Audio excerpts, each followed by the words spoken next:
You're watching your team blow a 14-point lead in the fourth quarter. Again, the bench is full of players you've never heard of. The starters are sitting in warm-ups, and somehow the arena is still cheering. That's strange, right? A crowd cheering for a loss. But here's the thing. Your team isn't just bad tonight. Your team wants to be bad. Not for one game. For a whole season. And the front office built the roster that way on purpose. This is tanking, and it might be the strangest open secret in professional sports. Think about that for a second. In almost every other part of life, losing has consequences. You lose a client, you lose revenue. You lose a race, you get nothing.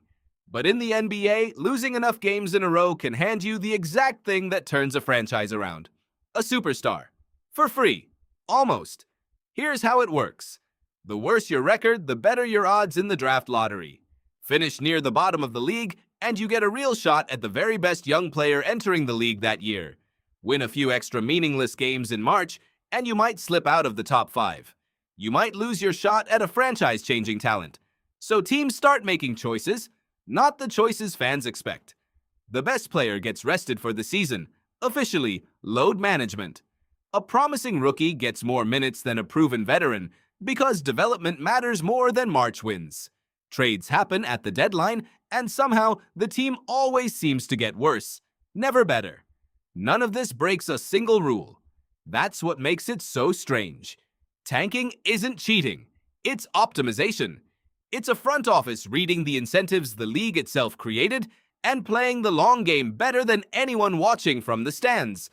Let's go back to where this actually started. 1984. The Houston Rockets were bad that season, but not accidentally bad. Head coach Bill Fitch was open about resting his best players down the stretch because the prize waiting at the bottom of the standings was too good to ignore. That prize had a name.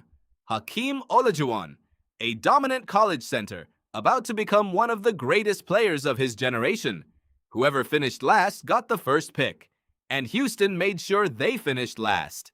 It worked. They landed Olajuwon, and the whole league noticed exactly how they'd done it. The NBA saw the problem immediately. If losing on purpose could win you a superstar, why would any struggling team ever try to win? So in 1985, Commissioner David Stern introduced something new. A lottery. Instead of the worst team automatically getting the first pick, the bottom teams would be entered into a drawing. Ping pong balls, not standings, would decide who got the top selection. The idea was simple. Take the guarantee away, and the incentive to tank disappears with it. Except it didn't. Not really, because even with a lottery, the worst teams still got the best odds.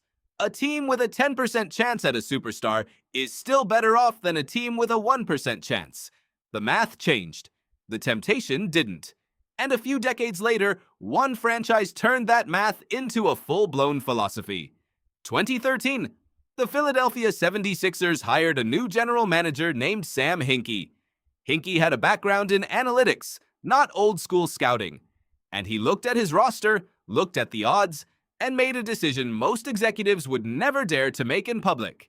He decided to lose. Completely. Openly. On purpose. For years. He traded away veteran players for future draft picks. He signed players nobody expected to succeed just to fill roster spots without risking future assets. Philadelphia lost games at a historic rate. 10 straight losses turned into 20. 20 turned into entire seasons under 20 wins. Fans called it trust the process. Some meant it as a rallying cry. Others meant it as a joke. But the process had a logic to it. More high lottery picks meant more chances at a franchise cornerstone. And eventually, it worked, at least partly. The Sixers landed Joel Embiid, a generational talent who would go on to win an MVP award. They landed other high picks that shaped the roster for years. But here's the twist. The plan cost Hinkie his job. Owners grew impatient. Fans grew frustrated watching a team lose on purpose season after season, even if the theory made sense on a spreadsheet. Hinkie resigned in 2016, years before Philadelphia's rebuilt roster made a serious playoff push. So ask yourself, if the strategy worked, why did it end the way it did? Because tanking has a cost that never shows up in the standings. It shows up in trust. Fans buy tickets to watch their team compete, not to watch a 5-year-long math experiment. Losing on purpose might be rational for a front office. It's exhausting for the person in the stands who just wants their team to try. The league noticed that tension too, and in 2019, the NBA changed the lottery system again. The very worst teams no longer got dramatically better odds than teams just slightly less terrible. The bottom 3 teams were given identical odds at the very top pick, flattening the incentive to be historically, spectacularly bad. The goal wasn't to eliminate rebuilding. Teams still need down years. Development still takes patience. The goal was to remove the reward for finishing dead last specifically, so that the gap between the worst team in the league and the 10th worst team wasn't quite as enormous. Did it work? Mostly. Extreme multi-year tank jobs like Philadelphia's became harder to justify. But the underlying incentive never disappeared completely. As long as losing enough games can still improve your draft odds, some version of this strategy will always exist in the shadows of a rebuild. And that brings us to the deeper question buried inside all of this. Tanking isn't really about basketball. It's about how systems respond to the rules we build for them. Give people an incentive, any incentive, and they will find the fastest path to it, even if that path looks nothing like what you expected. The NBA wanted parity.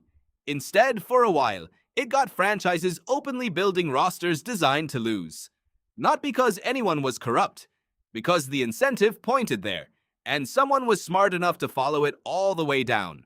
You've probably felt a smaller version of this yourself. A rewards program that made you buy things you didn't need just to hit a bonus tier. A grading curve that changed how hard you studied for a test that didn't really matter. A metric at work that got optimized instead of the actual goal it was supposed to represent. Incentives are never neutral. They shape behavior whether we intend them to or not. And the smartest people in any system, from a front office executive to a student to an employee chasing a quarterly bonus, will always find the version of winning the system actually rewards, even when that version looks like losing to everyone watching from the outside. So the next time you're sitting in an arena, watching your team's stars in street clothes on the bench, watching a roster that seems built to lose more than it's built to win, remember what you're really looking at. You're not watching a bad team. You're watching a very good answer to a question nobody in the stands ever thought to ask. What happens when losing becomes the most rational move on the board?